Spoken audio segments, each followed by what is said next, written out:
آج ہم تیسرے نقطے کی جانب جائیں گے۔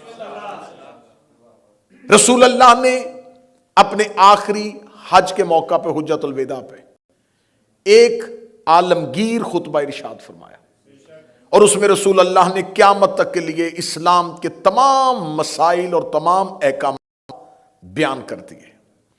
اور اس کے بعد رسول اللہ نے صرف وہ احکامات ہی بیان نہیں کیے، بلکہ رسول اللہ نے اپنے بعد اپنے جانشین اور پھر اس کے بعد آنے والے جانشینوں کا تذکرہ بھی کر دیا۔ یہیں رسول کے اس خطبے کے بعد آیت قرآنی آ گئی، الیوم اکملت لکم دینکم، آج کے دن ہم نے اس دین کو مکمل کر دیا۔ میں نے کل کی مجلس میں کہا تھا کہ ہم پہ اعتراض کرنے والا یہ کہتا ہے کہ جب نبی کاغذ قلم مانگ رہے تھے تو جب آیت آ گئی تھی کہ ہم نے دین مکمل کر دیا ہے تو کس چیز کی ضرورت تھی نبی کو لکھوانے کی؟ دین تو مکمل ہو چکا ہے۔ آپ نے شاید آیت پوری نہیں پڑھی۔ خدا اس آیت میں کہہ رہا ہے واللہ یعصمک من الناس، اللہ تمہیں انسانوں کے خطرے سے بچائے گا۔ رسول نے احکامات بتائے تھے، خطرہ ابھی باقی تھا۔ میں نے پہلی مجلس میں پڑھا کہ رسول اللہ نے تاکید کی، حکمن کہا، زور دے کے کہا، واجب کی نیت سے کہا کہ جاؤ لشکر اسامہ میں۔ اتنا تاکیدی حکم تھا، مسلمانوں نے نہیں مانا، روگردانی کر دی۔ پھر میں نے کل کی مجلس میں پڑھا کہ رسول نے اگلا حکم دیا کہ مجھے کاغذ قلم دو تاکہ میں کچھ لکھ کے دوں، پھر مسلمانوں نے روگردانی کر دی۔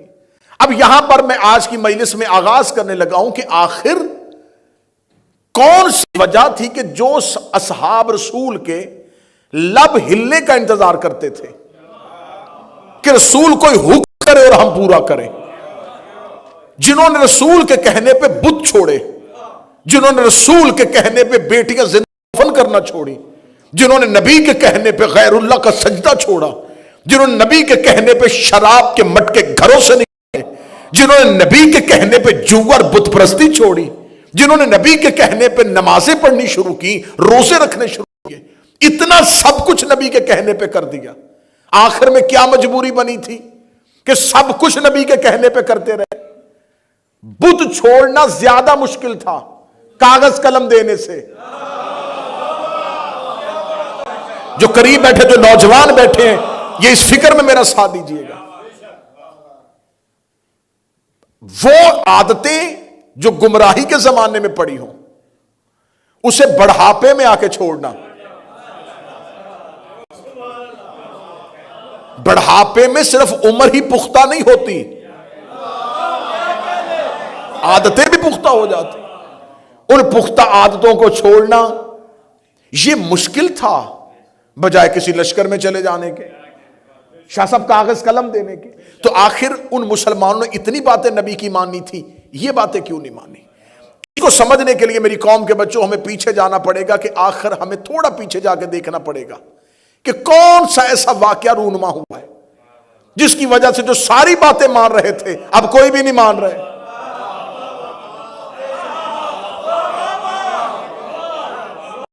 جو نبی کے اشارے کو سمجھتے تھے، نبی کہتے تھے 2 رکعت، وہ 2 پڑھتے، 4 پڑھو 4، 3 پڑھو، یہاں 7 چکر لگاؤ 7، اتنی باتیں مانتے تھے۔ کیا ہو گیا تھا کہ نبی کہہ رہے اور وہ نہیں مان رہے؟ اس کا مطلب ہمیں دیکھنا پڑے گا کہ قریب قریب کون سا واقعہ رونما ہوا۔ تو جب یہ نبی کی باتوں کا انکار کر رہے تھے، ان سے 70 دن پہلے نبی نے علی کی مولایت کا اعلان کیا۔ صرف 70 دن پہلے، صرف 70 دن پہلے رسول نے علی کی مولایت کا، حاکمیت کا، جانشینی کا اعلان کر دیا۔ تو اس کا مطلب ہے کہ وہ جو ساری باتیں مان رہے تھے اب اگر نہیں مان رہے تو یہ وجہ ہے وہ خطبہ جو رسول غدیر میں دے چکے ہیں۔ یہاں اللہ نے کیا کہا تھا؟ واللہ یعصمک من الناس، اللہ تمہیں انسانوں سے بچائے گا۔ قبلہ تشریف فرمائی، یہاں پر خدا نبی سے یہ نہیں کہہ رہا ہے کہ میں تمہیں کسی کو جسمانی نقصان نہیں پہنچانے دوں گا۔ کیا کس کی ضرورت تھی کہ نبی کے بدن کو نقصان پہنچا دے؟ جسمانی نقصان کی بات نہیں ہو رہی، خدا کہہ رہا ہے اللہ تمہیں انسانوں کے شر سے بچائے گا۔ یہاں بدن کی بات نہیں ہو رہی، یہاں نبوت کی بات ہو رہی ہے، کیونکہ یہ صرف نبی کی نبوت نہیں ہے، یہ پورے کا پورا کار رسالت ہے، اور یہ کار رسالت، اس میں آدم کی محنت، نوح کی محنت. اگر یہ نبی نہ ہوتا، کون آج موسیٰ کو مانتا؟ کون آج ابراہیم کو مانتا؟ کون آسمانی کتابوں کو مانتا؟ یہ وہ نبی تھا جس نے توریت بھی منوائی، انجیل بھی منوائی، زبور بھی منوائی، موسیٰ بھی منوایا، یوشع بن نون بھی بنوایا، ابراہیم بھی بنوایا، اسماعیل بھی بنوایا. اس کا مطلب ہے اس نبی کی زندگی کے اندر سارے نبیوں کی زندگی بند تھی. اس نبی کے اندر پورا اسلام بند تھا. جس نبی کے اندر پورا اسلام بند تھا، اللہ اسے کہہ رہا تھا یا ایھا الرسول بلغ ما انزل علیک. اگر تو نے یہ نہ پہنچایا تو پھر تو نے کچھ بھی نہیں پہنچایا. اس کا مطلب ہے کہ ولایت علی سے صرف رسول اللہ کی رسالت خطرے میں نہیں جا رہی، آدم کی نبوت خطرے میں ہے، ابراہیم کی محنت خطرے میں ہے، یہ 1.25 لاکھ انبیاء کی محنت خطرے میں ہے. خدا کہہ رہا ہے کہ اگر تو نے یہ نہ کیا تو کچھ بھی نہ کیا، یہ نہ کیا تو کچھ بھی نہ کیا. یہ فرق ہے نبی میں اور امت میں. اللہ نبی کو کہتا ہے اگر یہ نہ کیا تو کچھ بھی نہ کیا. جو نہ کرنے سے اللہ کہہ رہا ہے کہ تو نے کچھ بھی نہیں کیا. امت نے سب کچھ کیا، بس وہ نہیں کیا.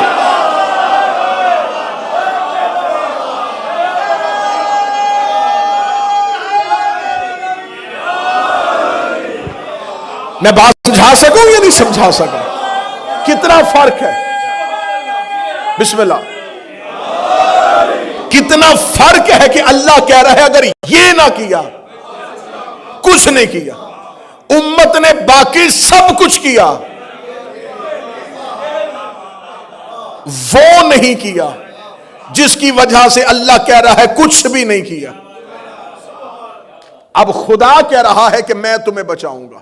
اس کا مطلب ہے کہ کار رسالت بند ہے ولایت علی میں. تقریریں ختم ہو رہی ہیں، دن تھوڑے رہ گئے ہیں. اس کا مطلب ہے کہ دین پورا بند ہے نظام ولایت کے ساتھ، کیونکہ اللہ نے اب نبی کوئی نہیں بھیجنا. اب آگے امامت کا سلسلہ شروع ہو. اب جو اللہ پہنچا چکا ہے یہ نافذ کرنے کا وقت ہے.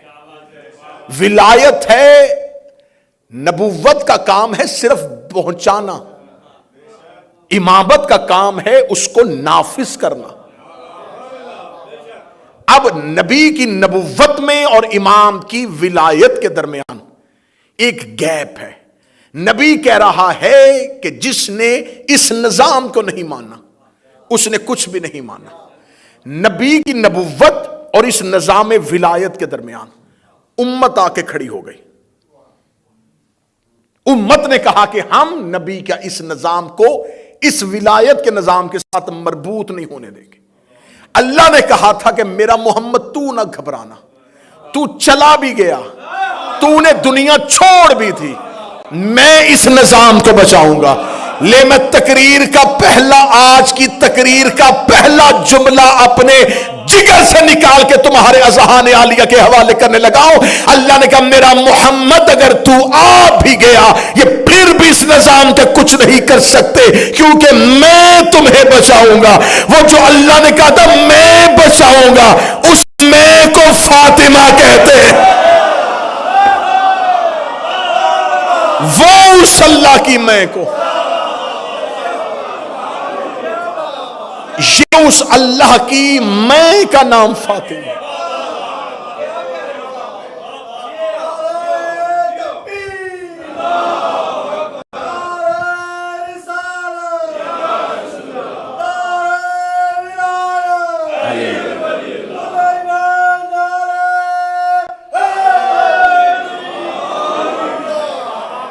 اس میں کا نام فاطمہ. اللہ نے اللہم صلی علی محمد،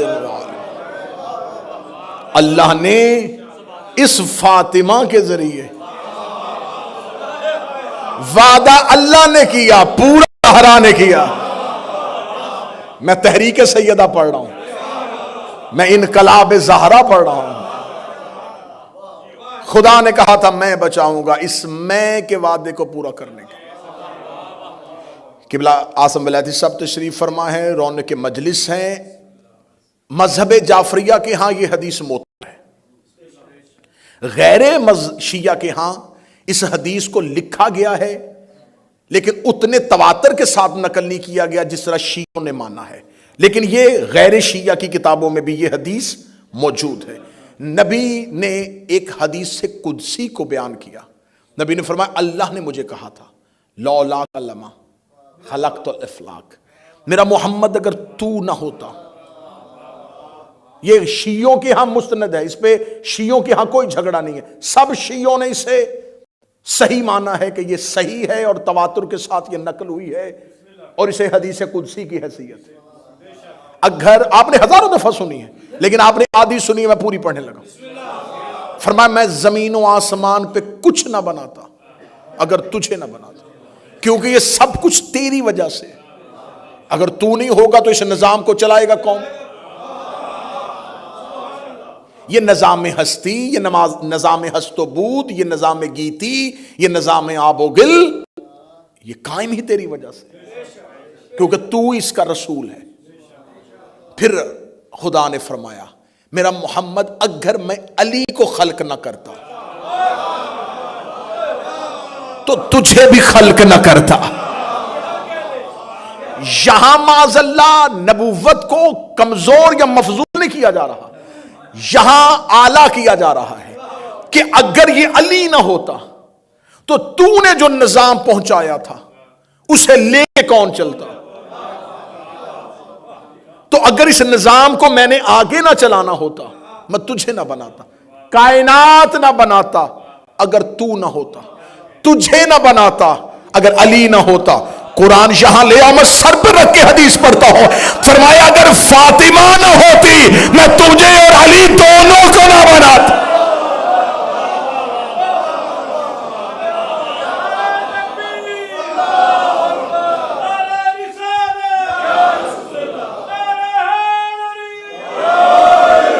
لما خلقتما لما خلقتما، میں تم دونوں کو نہ بناتا اگر زہرا کو نہ بناتا، اس لیے کہ تو نے پہنچانا ہے، علی نے نافذ کرنا ہے، زہرا نے بچانا ہے۔ اس کا مطلب ہے کہ اس کائنات میں زہرا کی حیثیت ایک بیٹی کی نہیں، ایک زوجہ کی نہیں، ایک ماں کی نہیں، بی بی کو اللہ نے وہ منصب دے کے بھیجا ہے جس سے اس نے نبوت کو بھی بچانا ہے اور امامت کو بھی بچانا۔ تحریک سید آپ سنیے گا، انقلاب زہرا سنیے گا، یہ ہے مشن زہرا، یہ ہے سیدہ کو زمین پر اتارنے کا مقصد۔ اس وجہ سے اللہ نے زہرا کو زمین پر اتارا تاکہ وہ اس نظام کو بچا سکے۔ اب آئیے تاریخ کا سفر کرتے ہیں کہ بی بی نے اس نظام کو بچایا کیسے۔ نبی نے پہنچا دیا اور اعلان کر دیا کہ یہ نظام اب آگے چلے گا۔ امت اس نظام کے سامنے آ کے کھڑی ہو گئی کہ یہ جو تو نے غدیر میں کہا ہے نا، ہم اس نظام کو نافذ نہیں ہونے دیں گے۔ اب نبی کا کام تھا صرف پہنچانا، اب اگلے آنے والے امام کا کام تھا کہ اسے نافذ کرنا ہے۔ اب امت کے سامنے نبی نہیں آیا، جو بیٹھے ہیں موضوع سننے کے لیے وہ چل رہے ہیں، جو موضوع سن رہے ہیں وہ چل رہے ہیں۔ اب امت کے سامنے نبی نہیں آئے، علی نہیں آئے، اب اسی نے آنا تھا جس کے ذمے تھا بچانا۔ اچانک دربار میں نہیں گئی،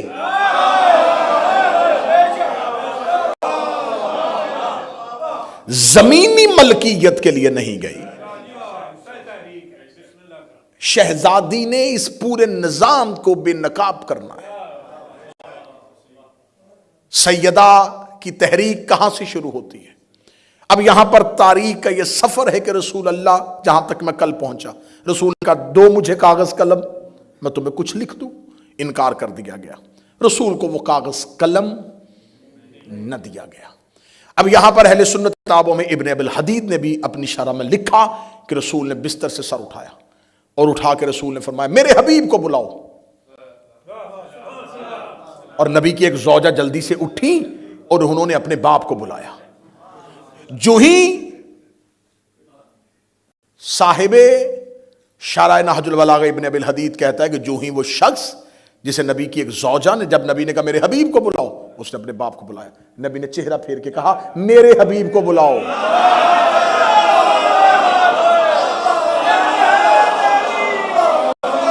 میں شرح نہج البلاغہ سے پڑھ رہا ہوں، ابن ابی الحدید معتزلی سے پڑھ رہا ہوں۔ یا بائیں جانب سے دوسری پیغمبر کی زوجہ اٹھی، انہوں نے اپنے باپ کو بلایا، نبی نے سارا آسمان کی طرف کر کے کہا کوئی میرے حبیب کو بلا۔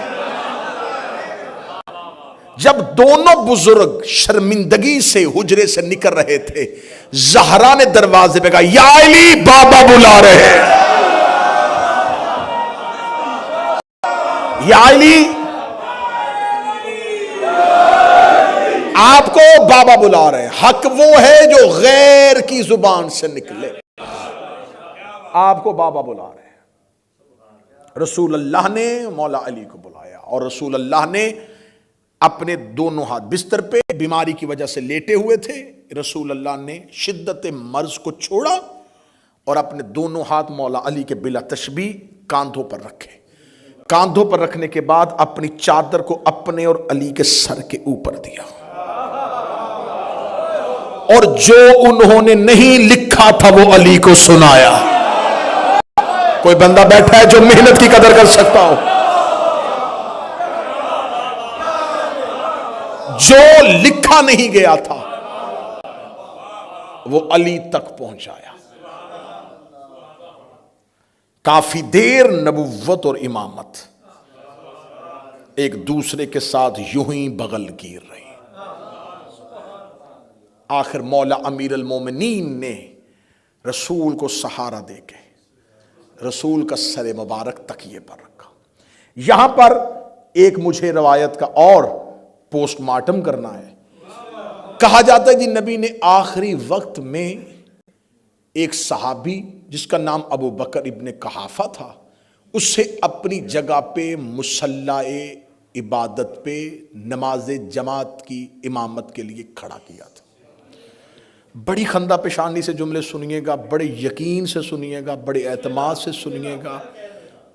آپ کا نوکر، میں نے اسپیشلائزیشن ہی اسی کام کے لیے کی ہے۔ انہی چیزوں کو ہم بڑے آرام سے ایسی میٹھی دوائی دیں گے جی، انہیں کھڑا، غصہ ہم نے نہیں کرنا، ناراض ہم نے نہیں ہونا۔ کیوں؟ اچھا رسول اللہ نے انہیں کیا دیا جی؟ رسول اللہ نے انہیں اپنی زندگی میں اپنے مصلی پہ کھڑا کر دیا۔ واحد ایک نص ہے خلافت کو بچانے کے لیے، جب بھی کسی سے پوچھا جائے کہ ان کی خلافت کی دلیل، ایک واحد یہ نص ہے جو لے کے آتے ہیں کہ ان کی خلافت کی نص یہ ہے کہ رسول اللہ نے انہیں اپنی زندگی میں اپنے مصلی پہ کھڑا کیا تھا۔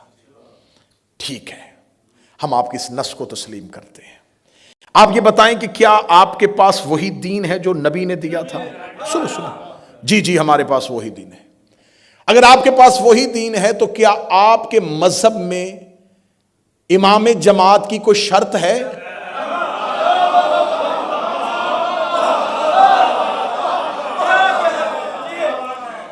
ہاں، اگر تو آپ کے ہاں یہ رول ہے کہ امام جماعت کی یہ شرائط ہے تو پھر مان لیتے ہیں کہ آپ کے پاس آپ نے نبی کا دین فالو کیا ہے، تو نبی نے بھی اتنے صحابہ میں سے ایک قابل کو چنا تو آپ نے بھی اس کے بعد ایک قابل کو چنا۔ جب آپ مصلی پہ کھڑا کرتے ہوئے صرف عمر دیکھتے ہیں،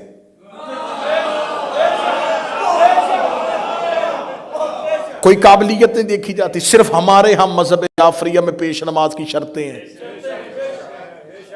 ہم شرائط پوری ہوں تو مصلی پہ کھڑا کرتے ہیں، جہاں بغیر شرطوں کے 2 رکعت کا پیش نماز نہیں رکھتے، امام کیسے بنا سکتے تھے؟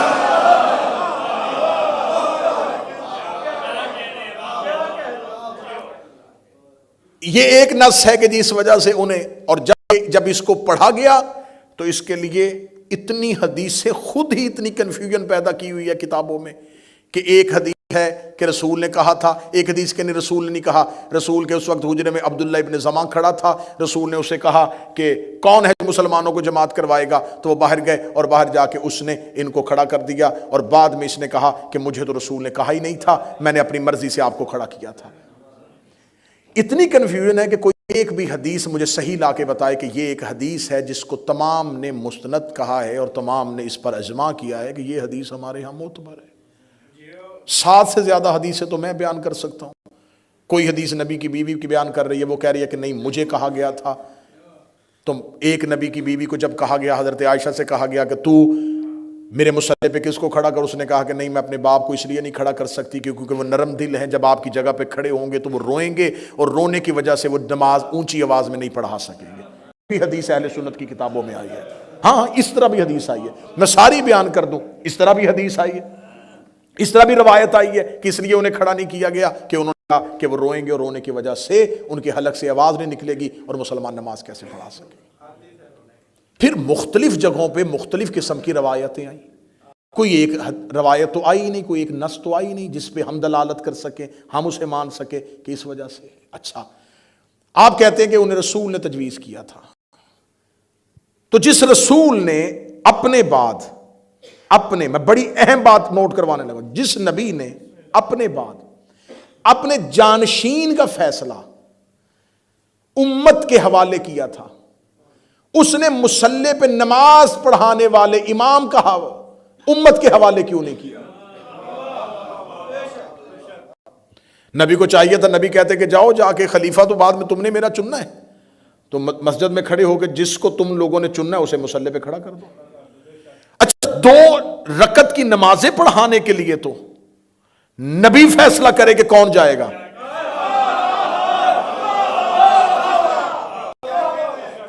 اب دونوں صورتوں میں سے ایک صورت ہے کہ اگر نبی نے انہیں چنا تھا تو پھر ماننا پڑے گا کہ نبی اگر اپنی ایک نماز پڑھانے کے لیے اپنے مصلی پہ خود فیصلہ کرتے ہیں کہ کون پڑھائے گا، تو پھر اپنے بعد اپنے جانشین کا فیصلہ بھی انہوں نے کرنا تھا کہ کون جائے گا۔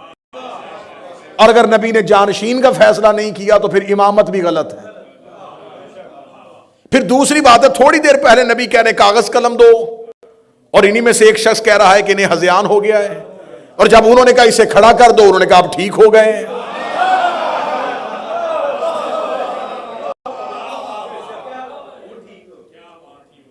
پھر تھی اگلی دلیل کہ کیا نبی کی زندگی میں ساری ہی نبی کی غیر موجودگی میں نمازیں وہ پڑھاتے تھے؟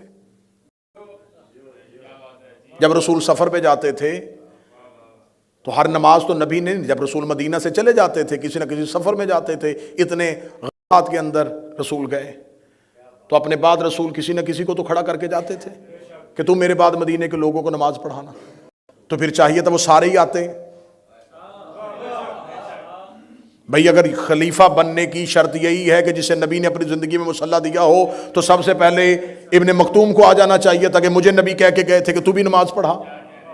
سارے وہ صحابی آ جاتے جنہیں نبی نے اپنی زندگی میں کہا تھا کہ تم نماز پڑھا دو، تو پھر یہ فیصلہ آخری والے پہ کیوں ہوا؟ اچھا نماز پڑھانے کے لیے ٹائم زیادہ لگتا ہے یا بستر پہ رات سونے کا ٹائم زیادہ ہوتا ہے؟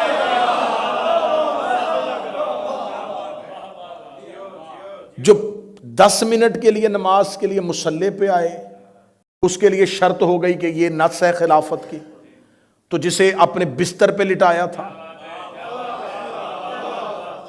اچھا مسلمانوں کے آگے نماز پڑھانا یہ زیادہ آسان کام ہے، مشکل کام ہے، یا سورہ توبہ لے جا کے مشرکوں کو سنانا یہ مشکل کام ہے؟ تو یہی صحابی لے کے گئے تھے، آدھے رستے میں علی نے پکڑی ہے۔ ہاں ابن عزی نے لکھا ہے، اسحاق نے لکھا ہے، تمام مورخین نے لکھا، آدھے رستے میں گئے تھے یا پیچھے سے علی گئے، فرمایا رسول نے حکم دیا یہ مجھے دے۔ کیوں؟ رسول نے تو مجھے بھیجا ہے۔